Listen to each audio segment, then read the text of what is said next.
Magandang gabi kapatid kaibigan, narito pong muli ang inyong kaibigan si Brother Albert upang magbahagi ng salita ng Diyos sa gabing ito. Ang topic ko sa gabing ito ay pinamagatan ko na ang mga bagay na inihayag na at itinakda, Part 4. Kapatid kaibigan, ito ang huling bahagi ng pagtalakay ko sa paksa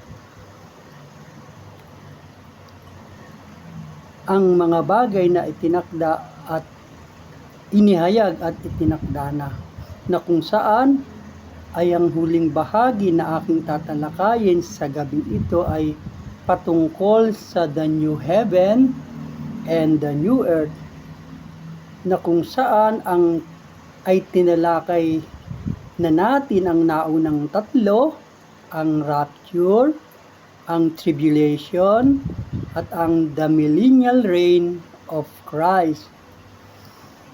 At ang ating tatalakayin sa gabi ito ay ang the new heaven and the new earth, na ating aalamin ang patungkol dito sa mga sumusunod na katanungan.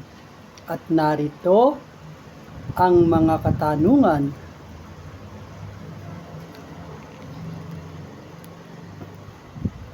Na isa-isa nating sasagutin sa pamamagitan ng banal na kasulatan sa tulong at gabay ng banal na Espiritu. Una, totoo bang magkakaroon ng bagong langit at bagong lupa? Yan po ang una nating katanungan. Pangalawa, ano ang itsura ng magiging bagong langit at bagong lupa? Pangatlo at panghuli, sino ang mga maninirahan dito? Yan po kapatid kaibigan ang tatlong katanungan na ating tatalakayin sa gabing ito.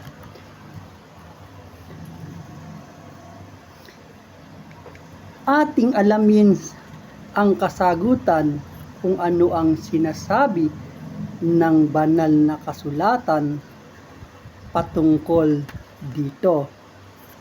Una, totoo bang magkakaroon ng bagong langit at bagong lupa? Kapatid kaibigan, maliwanag ang sagot ng banal na kasulatan na mayroon magiging bagong langit at bagong lupa. Yan po ay pangitain ni John na natala po sa Revelation chapter 21 verse 1 at sa Revelation chapter 20 verse 11 na ganito po ang mga tinuran at nasulat. At nakita ko ang isang bagong langit at isang bagong lupa. Yan po ang pahayag ni John na nakita daw po niya ang bagong langit at bagong lupa, sapagkat ang unang langit at ang unang lupa ay naparam na at ang dagat ay wala na. At nakita ko ang isang malaking luklukang maputi at ang nakaluklok doon na sa kanyang harapan ang lupa at ang langit ay naparam na at wala nang nasumpungan pa. So mga kapatid kaibigan, ayon po sa talata na batayan na ating binasa, na doon sa katanungan kung totoo bang magkakaroon ng bagong langit at bagong lupa, maliwanag po ang sagot sa mga talatang tinuran na magkakaroon po ng bagong langit at bagong lupa ayon po doon sa Revelation chapter 21:1, Revelation 20:11 na ating binasa, na magkakaroon nga po ng bagong langit at bagong lupa. Wala na pong nasumpungan. So doon po sa katanungan na kung magkakaroon ng bagong langit at lupa, Maliwanag po ang sagot, oo, magkakaroon po ng bagong langit at bagong lupa sa panahong itinakda ng Panginoon. Kapatid kaibigan, darako na tayo sa pangalawang tanong. Anong klase o itsura naman ang magiging bagong langit at bagong lupa? Kapatid kaibigan, ang bagong langit at ang bagong lupa ay kumakatawan at ultimatikong kaganapan ng pangako ng Diyos sa kanyang mga tao para maipanumbalik ang lahat ng bagay kay Kristo. Kapatid kaibigan, ang bagong langit at ang bagong lupa ay hindi pangunahing nakabase sa geographical konsepto, kung hindi sa mga bagay na may kaugnayan sa pagbibigay diin na mapanumbalik ang kaugnayan sa pagitan ng Diyos at ng tao. Yan po ang pangunahing pagkakaroon ng bagong langit at bagong lupa, ang magkaroon ng pagpapanumbalik sa kaugnayan ng tao at Diyos. At yan kapatid kaibigan ay sinusuportahan ng talata na mababasa sa Revelation chapter 21 verse 3 na ganito ang sinasabi: "At narinig ko ang isang malakas na tinig na mula sa luklukan na nagsasabi, narito ang tabernakulo ng Diyos ay nasa mga tao, at siya'y mananahan sa kanila, at siya'y magiging bayan niya, at ang Diyos din ay sa kanila at magiging Diyos nila." So, yun po ang pangunahin ng bagong langit at lupa, na ang Diyos ay makapiling ang mga tao sa mga panahon ng itinakda ang pagkakaroon ng bagong langit at ang bagong lupa. Ano po ang sabi? Mananahan sa Kanya at sila'y magiging bayan niya, at ang Diyos ay sa kanila at magiging Diyos nila. Yan po ang sabi na mangyayari doon po sa bagong langit at bagong lupa, na ang tao at ang Diyos ay magkakapiling at magkakasama ayon po sa ating talatang tinunghayan. Kapatid kaibigan, ang Biblia ay naglalarawan na the new heaven and the new earth as restored creation where God's dwell with humanity in perfect harmony. It's a place where sin, death, and suffering are absent, and God's glory is fully present. At yan naman po ay natala at mababasa sa Revelation chapter 21 verse 4 na ganito ang mababasa: "At papahirin niya ang bawat luha sa kanyang mga mata, at hindi na magkakaroon ng kamatayan, hindi na magkakaroon pa ng dalamhati, o magpapanambitan man, o ng hirap pa man." Yun po ang sabi sa paglalarawan na ang langit ay isang lugar na wala ng kasalanan, wala ng kamatayan, wala ng suffering, sapagkat ang presensya ng Diyos ang siyang naroon.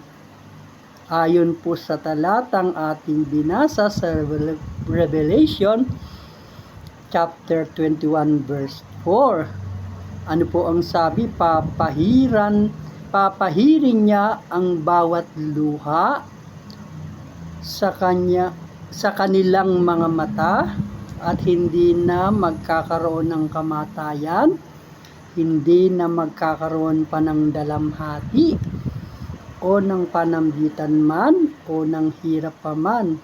Bakit? Kasi ang mga bagay na nauna ay naparam na.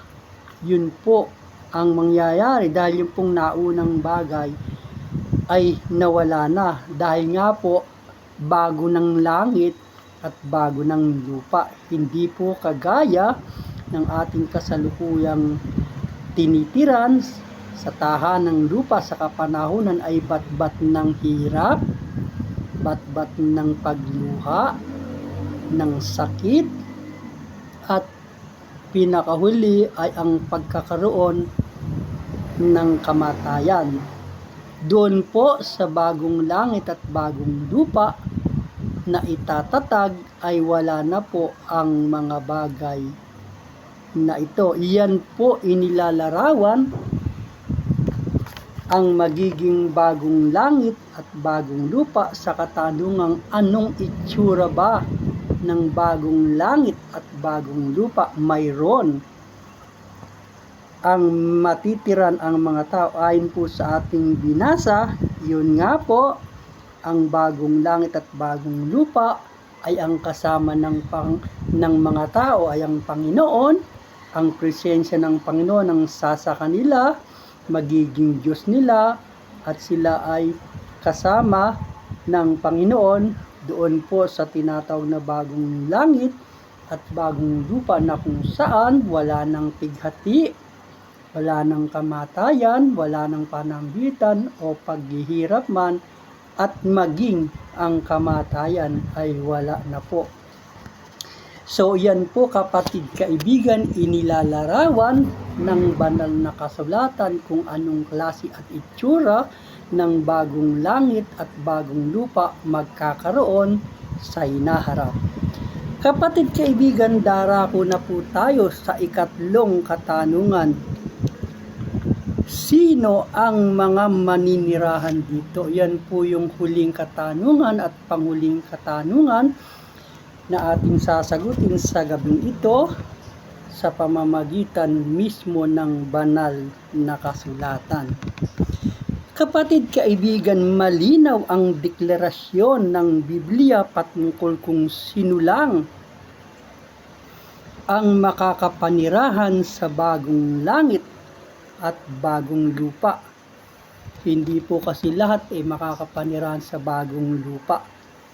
Mayroon lamang pong sinabi ang Biblia, at ang Biblia po ang nagdeklara at nagsabi kung sino lamang ang makakasamang maninirahan sa bagong langit at sa bagong lupa.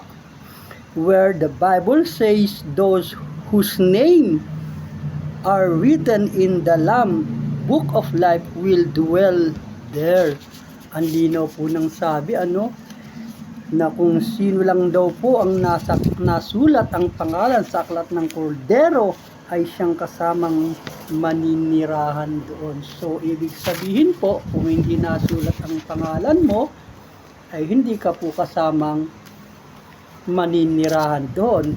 Ayon po yan sa deklarasyon ng Biblia, na yan po ay nasulat at natala sa Revelasyon, sa aklat ng Revelation chapter 21-27, na kung saan ito ang sinabi.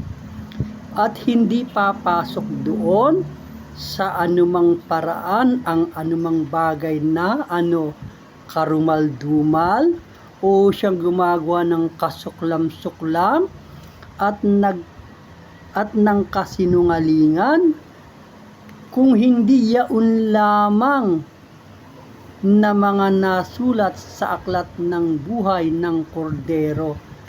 Kapatid, kaibigan, ang linaw po ng deklarasyon ng Bible. Ang sabi po'y kung hindi yaon lamang na mga nasulat sa aklat ng buhay ng Kordero ang siyang makakasamang maninirahan sa sinasabing bagong langit at bagong lupa.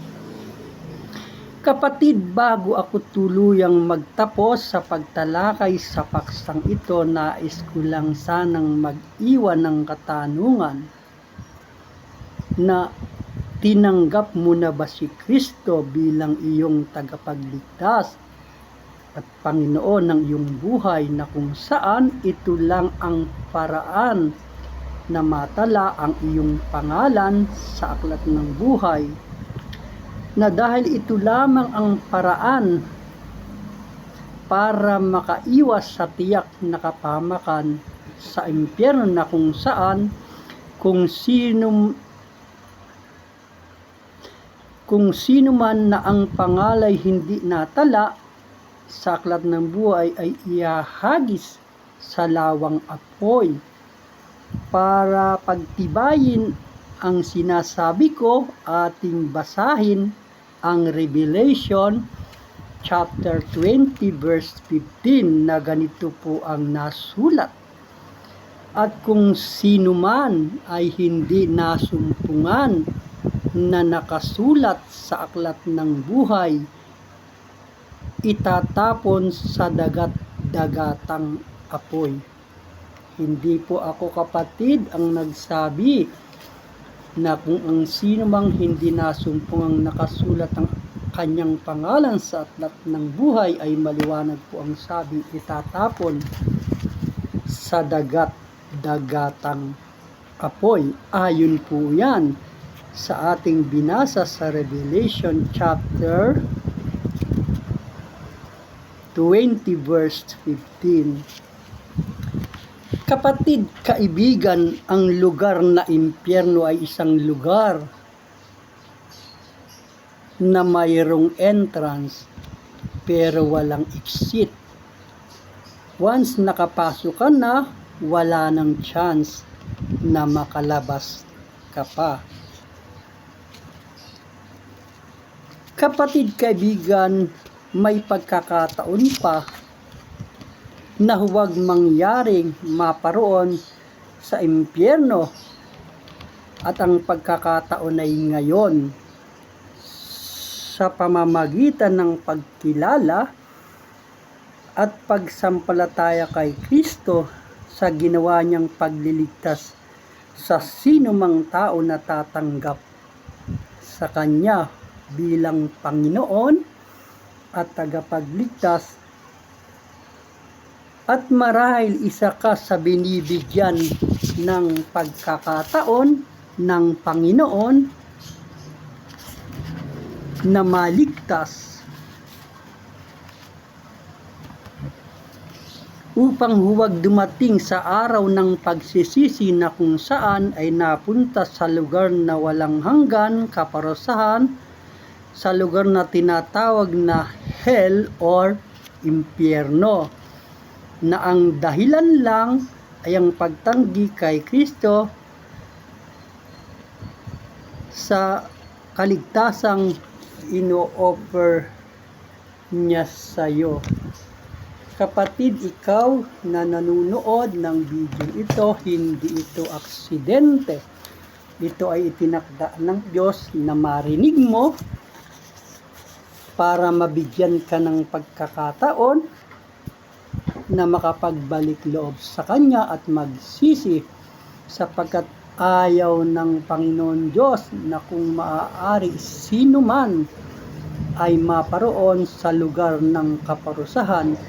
Kaya kapatid, kaibigan, ikaw na nanunood ng video ito, huwag mong palampasin ang pagkakataon sa mga oras at sa mga araw na ito para hindi patanggapin ang Panginoon bilang iyong Panginoon at tagapagligtas ng iyong buhay, para kung dumating ang punto ng kawakasan ng iyong buhay, ang ating buhay, wala tayong pagsisisihan dahil tinanggap natin ang Panginoon bilang ating Panginoon at tagapagligtas. Hindi ito aksidente, itinakda ito ng Diyos para sa kabutihan mo. Umaasa ako na huwag mong palampasin ang pagkakataon kung saan ang pagkakataon ay ibinibigay sa iyo ng Panginoon ngayon.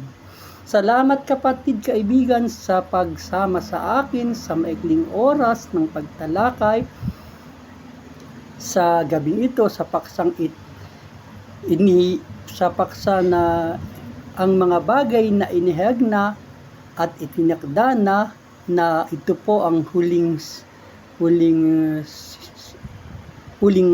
bahagi ng 4 na series na ating tinalakay na the rapture, the tribulation, the 1,000 millennial reign of Christ, and ito po yung panghuli, yung the new heaven and the new earth. Salamat sa pagsama sa akin. Sana'y nakatulong sa inyo at nalinawan kayo sa mga nakaraang talakayan na ating tinalakay.